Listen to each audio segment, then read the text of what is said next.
رسول اللہ یا حبیب اللہ، یا رسول اللہ یا حبیب اللہ۔ نحمدہ ونصلی ونسلم علی سیدنا و مولانا محمد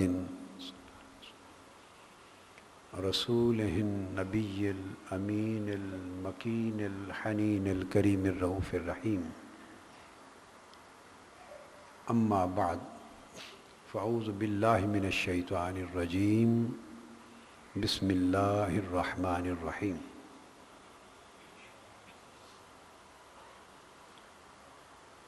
فاذکرونی اذکرکم واشکروا لی ولا تکفرون، صدق اللہ مولانا العظیم۔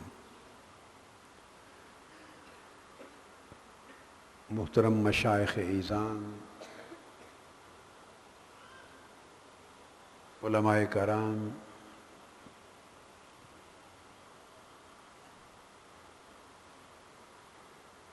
طلبہ و طالبات، معزز حاضرین اور عزیزان گرامی قدر،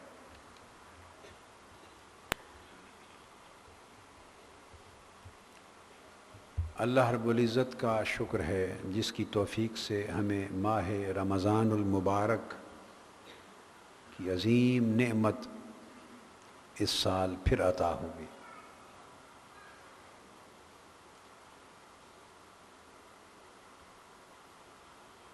ویسے تو ایمان اور غفلت دو چیزیں ایک دل میں جمع نہیں ہوتی۔ مومن غافل نہیں ہوتا اور غافل اللہ کی نگاہ میں مومن نہیں رہتا۔ مگر چونکہ ہمارے ایمان پر اور ہماری زندگیوں میں اور ہمارے اعمال میں ایمان کے ساتھ نفاق، منافقت، اس کی گرد چڑھ جاتی اور ہم غفلت کا شکار رہتے، اور بہت سے لوگ امت میں ایسے ہیں کہ جو سال کے 11 مہینے اسی غفلت میں گزار دیتے۔ ایسے لوگوں کے لیے بہت خوش نصیبی ہے کہ غفلت کو دور کرنے اور اپنے ایمان کو اجلا نکھرا ہوا کر لینے اور اللہ کی بندگی میں مستعد ہو جانے کا موقع اللہ پاک بار بار ماہ رمضان کی شکل میں عطا فرما دیتا۔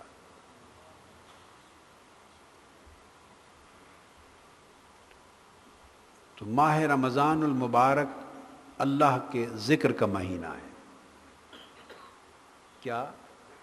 اللہ کے ذکر کا مہینہ ہے، اور آج میرا جی چاہتا ہے کہ ذکر اور اس کی فضیلت پہ گفتگو کریں۔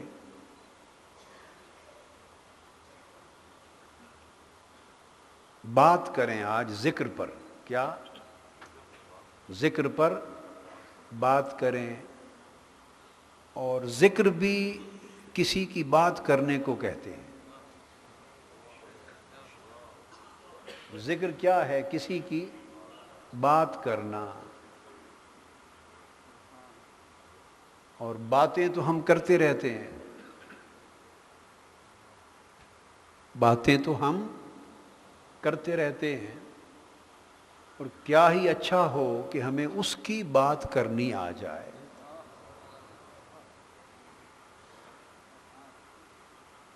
اس کی بات کرنی آ جائے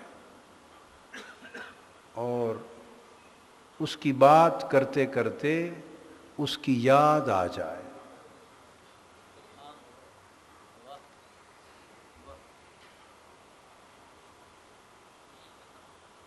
ہائے ہائے ہائے، اس کی بات کرتے کرتے اس کی یاد آ جائے اور اس کی یاد ایسی آ جائے کہ غفلت چلی جائے، بات اور یاد اس کی رہے اور غفلت نہ رہے۔ تو یہ مہینہ ایک ریفریشر کورس ہے۔ بس آج جب اس کی بات سنیں اور اس کی یاد کا تذکرہ ہو تو غفلت کے لباس یہیں نکلتے ہوئے اتار کے پھینک جائیں، پھاڑ دیں غفلت کے لباس، اتار کے پھینک جائیں اور اللہ کے ذکر کے لباس، اس کی یاد کے لباس پہن لیں۔ اور اس مہینے کے رات دن اس کے ذکر میں یوں بسر کریں کہ پھر مہینہ چلا جائے مگر اس کی یاد نہ جائے، پھر اس کا ذکر دل میں متمکن ہو جائے۔ ذاکر ہمہ ذکر و ذکر مذکور شود، پھر آپ ذکر کرتے کرتے خود ذکر ہو جائیں، ذکر کرتے کرتے خود ذکر ہو جائیں۔ تو اس کے لیے خطاب نہیں کروں گا، کچھ آیات قرآنی اور احادیث نبوی کا بیان کروں گا، بس اس کی آیتیں سناتا جاؤں گا اور حضور کی باتیں بتاتا جاؤں گا۔ حدیث بھی بات کو کہتے ہیں۔ حدیث کس کو کہتے ہیں؟ بات کرنا۔ تو بس اس کی آیتیں سناتا جاؤں گا، حضور علیہ السلام کی باتیں سناتا جاؤں گا، اس طرح ذکر کا مضمون مکمل کریں گے، کوئی خطاب نہیں ہوگا۔ اور چاہتا یہ ہوں کہ ایک ایک چیز سر تاپا ذکر بن کے ذکر کو سنے، سر تاپا ذکر بن کے ذکر کو سنے۔ اور اللہ پاک نے ایک جگہ ارشاد فرمایا وَاذْكُرْ رَبَّكَ اِذَا نَسِيتَ، وَاذْكُرْ رَبَّكَ اِذَا نَسِيتَ۔ اس کا ترجمہ علماء کرام نے، مترجمین نے، عام مفسرین نے جو عام طور پر کیا ہے وہ یہ ہے کہ اپنے رب کو یاد کر جب تو اسے بھول جائے، جب اسے بھول جائے تو اس کا ذکر کر۔ یہ عام طور پہ ترجمہ کیا گیا ہے، جب بھول جائے تو اس کو یاد کر۔ میرا ایک الگ ترجمہ ہے، میں اس ترجمے کا احترام کرتا ہوں، علماء نے، بزرگوں نے کیا ہے، مگر میرا جو اپنا ذوق قلبی اور ذوق روحانی ہے وہ اس ترجمے سے مطمئن نہیں ہوتا۔ اور سبب اس کا یہ ہے کہ اذا نسیت، جب وہ بھول گیا تو یاد کیسے کرے؟ اگر اللہ کو یاد کرتا تو بھولتا کیوں؟ اور بھول گیا ہے تو اب یاد کہاں سے کرے؟ بھولا ہوا ہے۔ اللہ کا ذکر کر، اللہ کو یاد کر، جب تو بھول جائے اس کو بھول جائے۔ تو جو ترجمہ، معنی، مفہوم اور مراد اللہ پاک نے مجھے عطا کیا ہے، میری سمجھ میں آیا ہے، تو میں اس کا معنی یوں لیتا ہوں، اذا نسیتا کے معنی کا تعین کرنے کی ضرورت ہے کہ تو جب بھول جائے کس کو؟ تو میرا ترجمہ یہ ہے وَاذْكُرْ رَبَّكَ اِذَا نَسِيتَ، اپنے رب کو اس طرح یاد کر کہ اس کے سوا ہر شے بھول جائے۔ اپنے رب کو یوں یاد کر اذا نسیتا کہ جب تو ہر شے بھولا ہوا ہو، کوئی شے اور یاد نہ ہو، ہر شے، دوسری شے، ہر اس کا غیر بھول جائے اور ایک وہ یاد رہے۔ تو گویا تو اس کی یاد میں کھو جا، اس کی یاد میں کھو جا۔ اب اسی بات کو اللہ پاک نے سورہ مزمل میں بھی بیان فرمایا وَاذْكُرْ رَبَّكَ وَاذْكُرِ اسْمَ رَبِّكَ وَتَبَتَّلْ إِلَيْهِ تَبْتِيلًا۔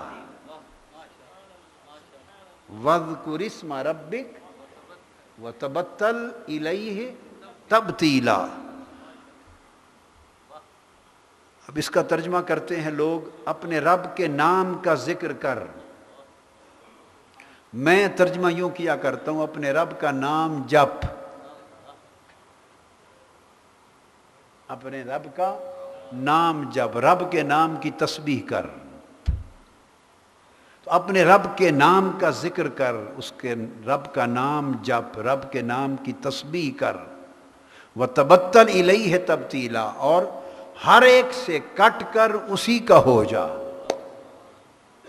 تو حالت ذکر بیان کی گئی ہے، اللہ کا ذکر کر اس حال میں کہ وَتَبَتَّلْ إِلَيْهِ تَبْتِيلًا، کہ بس اسی کا ہو جا ہر ایک سے کٹ کر، پھر کچھ اور یاد نہ رہے، پھر کچھ اور یاد نہ رہے۔ اذا نسیتا، اس کو یاد کر اور یوں کہ کچھ یاد نہ ہو، اس کو یاد کر اور یوں کہ کچھ اور یاد نہ ہو۔ اور آپ کہیں گے کہ بندہ پھر جب خود ذکر کرتا ہے کہ اللہ کا ذکر کر رہا ہوں تو اس کو اپنا تو پتہ ہوگا، اپنا بھی یہاں یہ ایک درجہ ہے کہ ہر دوسرے کو بھول جا، اس کو یوں یاد کر کہ ہر دوسرا بھول جائے۔ اور جب یہ یاد پختہ ہو اور اس کا درجہ بلند ہو تو ذکر اس درجے پہ پہنچ جاتا ہے کہ پھر اس کو یوں یاد کر کہ خود اپنے آپ کو بھی بھول جا، اسے یوں یاد کر کہ تو خود بھی تجھے یاد نہ ہو، تو بھی یاد نہ ہو، نہ کوئی اور یاد ہو، نہ تو خود یاد رہے، میں بھی یاد نہ رہے، وہ بھی یاد نہ رہے، اس طرح رب کا ذکر کر۔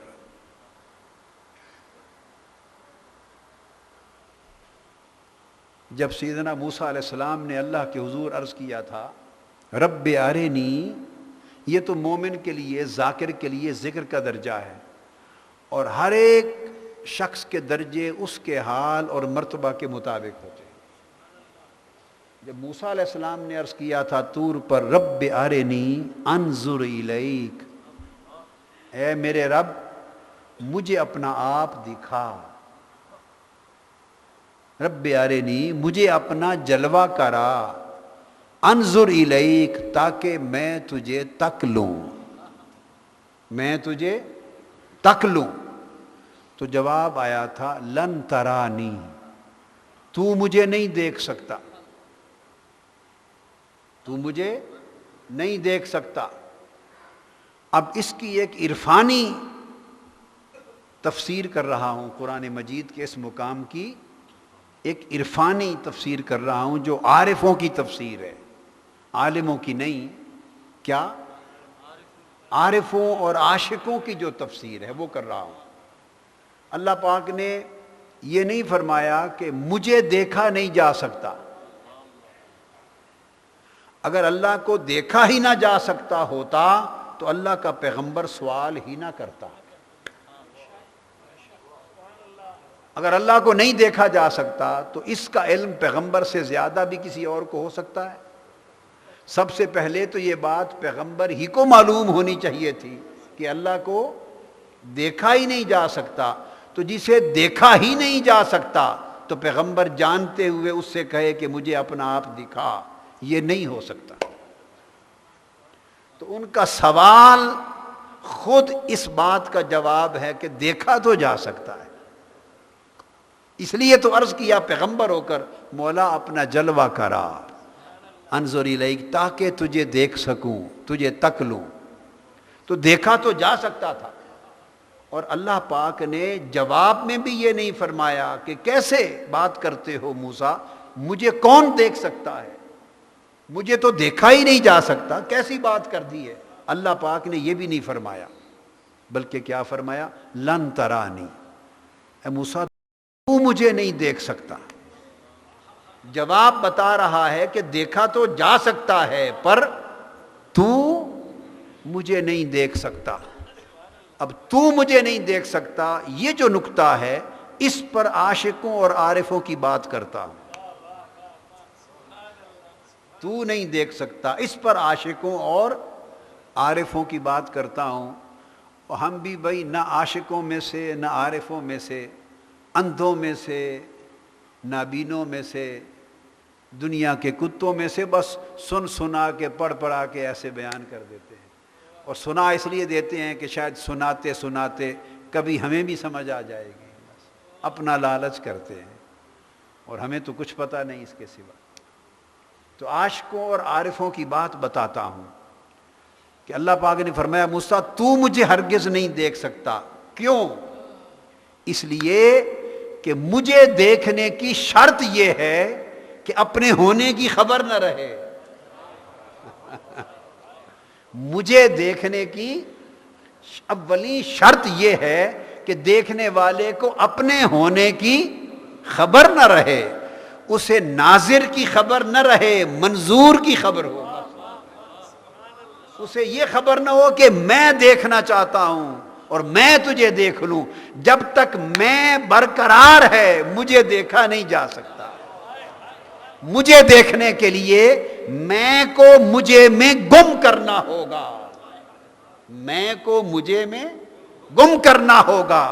اور یہ جو تیری اپنی شناخت ہے، تیری اپنی معرفت ہے، اسے میری معرفت میں گم کرنا ہوگا۔ یہ جو تیرا وجود ہے اسے میرے شعور میں گم کرنا ہوگا۔ یہ جو تجھے اپنے ہونے کا خیال ہے یہ میرے دھیان میں گم کرنا ہوگا۔ اور یہ جو تو کہتا ہے رب ارنی، مولا مجھے اپنا آپ دکھا، اس مجھے کو مٹانا ہوگا۔ اور یہ جو تو کہتا ہے انظر الیک، کہ میں تجھے دیکھ لوں، اس وقت دیکھے گا جب صرف تجھے رہ جائے اور میں نہ رہے۔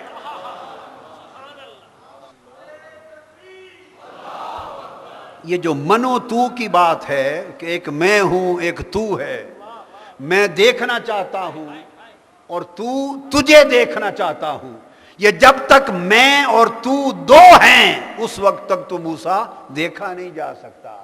یہ تو میں اور تو کی دوئی ختم ہوگی اور دوئی اکائی میں گم ہوگی، فقط میں ہوں گا تو دیکھا جائے گا۔ اس لیے مجھے دیکھنے والے اپنی آنکھ سے نہیں دیکھتے، مجھے وہ دیکھ سکتا ہے جو مجھے میری آنکھ سے دیکھے، جو مجھے میری آنکھ سے دیکھے، جو میرا جلوہ میری نگاہ سے کرے، جو میرا جلوہ میری نگاہ سے کرے۔ تو موسیٰ تو نے چونکہ کہا ہے کہ میں تجھے دیکھنا چاہتا ہوں، اس لیے جب تک تیری میں مجھ میں فنا نہ ہو جائے اس وقت تک جلوہ آشکار نہیں ہوگا۔ اور جب حضور علیہ السلام کے بارے میں اللہ نے فرمایا معراج کی شب کے ما زاغ البصر وما طغى ما کذب الفؤاد ما رأى، اور دل نے نہیں جھٹلایا جو کچھ آنکھوں نے دیکھا، اور دیکھا اس طرح کہ نہ آنکھ جھپکی نہ بھٹکی۔ تو یہ جو اللہ نے حضور کے دیکھنے کی تصدیق کی، اس حکم کی روشنی میں پتہ چلتا ہے کہ معراج کی شب قاب قوسین او ادنا کے مقام پر جب مصطفیٰ خدا کو دیکھ رہے تھے تو مصطفیٰ کی نگاہ سے نہیں دیکھ رہے تھے، خدا کا جلوہ مصطفیٰ خدا کی آنکھ سے کر رہا تھا۔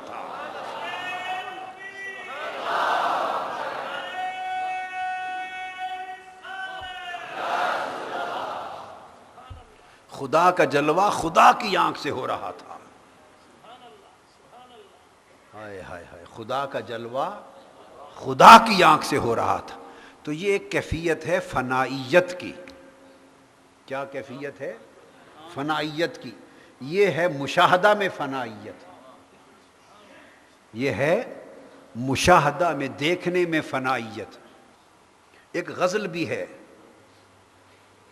انڈیا کے کسی شاعر کی غزل ہے، تو نہ رہے میں نہ رہوں، ایک دوجے میں کھو جائیں، ختم جھگڑے ہو جائیں، من تن شدم تو جاں شدی، تو من شدم من تو شدی، تاکس نہ گوید بعد ازی من دیگرم تو دیگری۔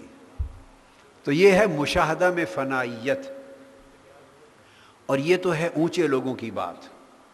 کیا؟ اونچے لوگوں کی بات۔ ہم جو زمین پہ پھرتے ہیں اور زمین پہ رہتے ہیں، ہمارے سفر کی ابتدا تو ذکر سے ہوگی، یاد سے ہوگی، تو یاد میں چلتے چلتے پھر مشاہدے تک جا بات پہنچتی ہے، یاد میں چلتے چلتے پھر مشاہدے تک بات پہنچتی ہے۔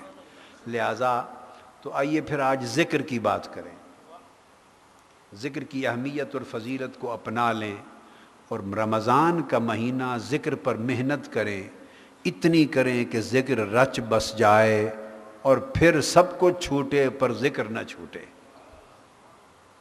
پھر یہ تسلسل اگر جاری رہے، ذکر کا تسلسل جاری رہے، تو پھر اس میں درجے بلند ہوتے رہتے ہیں، درجے بلند ہوتے رہتے، بڑے بلند ہوتے ہیں درجے۔ اور یہ ایک تو ہے نا کہ کہنا کہ پھر وہ جب فنائیت ہوتی ہے اللہ کا ذکر کرتے کرتے تو اس کے انوار وارد ہوتے ہیں، پھر انوار وارد ہوتے ہیں تو صرف شعور ہی ختم نہیں ہوتا کہ میں نہیں ہوں، یہی ختم نہیں ہوتا، وجود ہی کا عدم ہو جاتا ہے، یعنی وجود پر بھی اس کے انوار وارد ہوتے ہیں اور وہ کیفیتیں وارد ہوتی ہیں، اور فنائیت جب تام ہوتی ہے تو جسم اور وجود میں بھی وہ اثرات آ جاتے ہیں۔ ہندوستان کے ایک بزرگ تھے خواجہ رسول نما رحمۃ اللہ علیہ، مسجد میں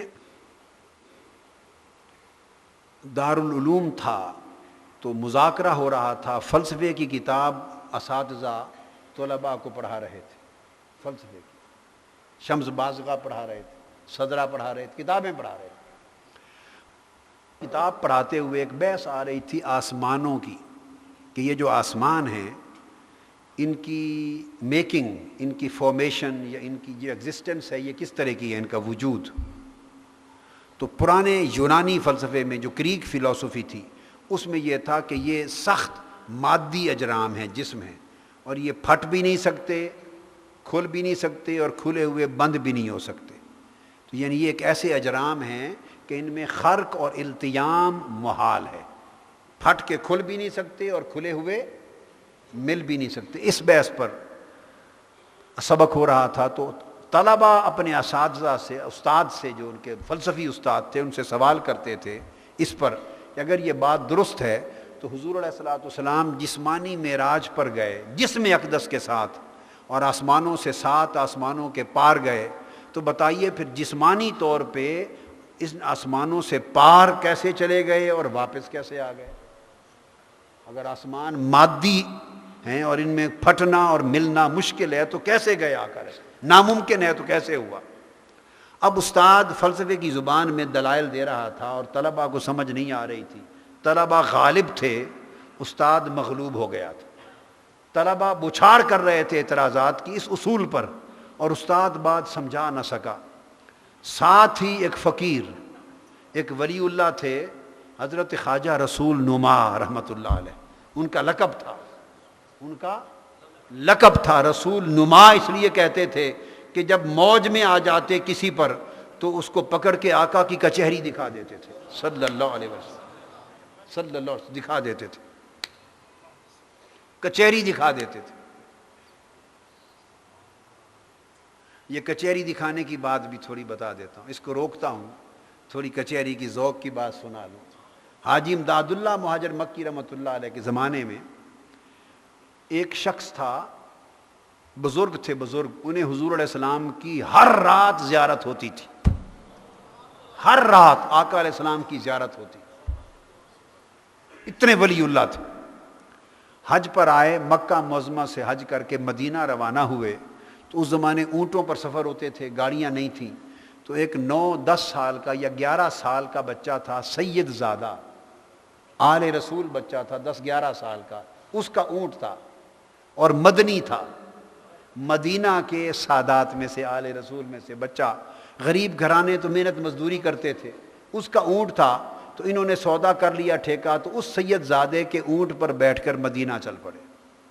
وہ معصوم بچہ تھا، سفر کیا ہوا، اس کو جگہ جگہ نیند آ جاتی، تو یہ جلالی آدمی تھے، جب جلالی تھے حضرت خواجہ زندہ پیر غالب لاہوری صاحب کی طرح، تو وہ پھر جو نیند آ جاتی پکڑ کے جھنجھوڑ دیتے کہ میں نے مدینہ پاک پہنچنا ہے اور تم سو رہے ہو اور مجھے دیر کر رہے ہو، میں نے نماز پر پہنچنا ہے، جھنجھوڑ دیتے۔ معصوم بچہ اٹھ جاتا، پھر چل پڑتا، اس کو آگے پھر اونگ آ جاتی، پھر اس کو دھکا دے دیتے، پھر اونگ آ جاتی، پھر مکہ مار دیا، حتیٰ کہ وہ بھی بار بار سوتا رہا اور ان کا جلال بھی خواجہ لاہور غالب صاحب کی طرح بڑھتا رہا۔ بالآخر جب اس کو نیند آئی تو انہوں نے زور سے تماچا دے مارا اس بچے کے منہ پر، بچہ گر گیا۔ مدینے کے سادات میں سے معصوم بچہ، وہ گر پڑا، اٹھ گیا، تو اس کے بعد یہ مدینہ پہنچ گئے اور آقا علیہ السلام کی زیارت اسی رات سے بند ہو گئی۔ آقا علیہ السلام کی زیارت اسی رات سے بند ہو گئی۔ پھر مدینہ طیبہ آئے، انہوں نے پھر جو جتن کیے، منت سماجت کی، استغفار کیے، توبہ کیے، نفل پڑھے، تلاوت کی، درود پاک پڑھا، جو کچھ ہو سکا کیا، مگر معافی نہیں ہوئی۔ جتنے اولیاء کی خبر ملی ان کی بارگاہ میں گئے، جتنے اہل اللہ کی بارگاہ میں گئے، ہر ایک نے سفارش کی، درخواست کی آقا کی بارگاہ میں، مگر زیارت بحال نہیں ہوئی۔ معافیوں کی حد کر دی، زیارت نہیں بحال ہوئی۔ رو رو کے ان کی بری حالت، کھانا پینا چھوٹ گیا، سونا چھوٹ گیا، کئی دن گزر گئے، ہزاروں قطار روتے ہی رہتے اور زمین بھیگتی رہتی، جو کچھ ہو سکا معافی نہیں ملی۔